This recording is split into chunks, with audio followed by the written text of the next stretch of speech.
If you're choosing between CorelDRAW and Adobe Illustrator, watch this before you choose. Because this isn't just vector editor versus vector editor. It's ease of use versus industry standard.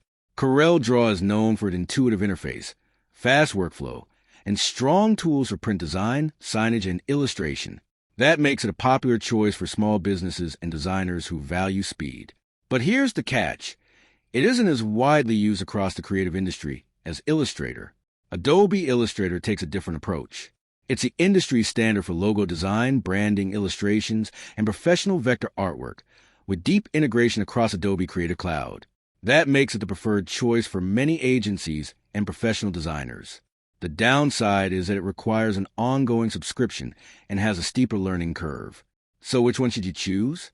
Choose CorelDRAW if you want an easy-to-use vector editor for print, signage, and everyday design work. Choose Illustrator if you want the most powerful vector tools and maximum compatibility with professional creative workflows. Bottom line, Illustrator is the better choice for most professional designers because it's the industry standard. But if you want a faster workflow and don't need the Adobe ecosystem, CorelDRAW remains an excellent alternative. Thanks for watching. Don't forget to like and subscribe for more videos.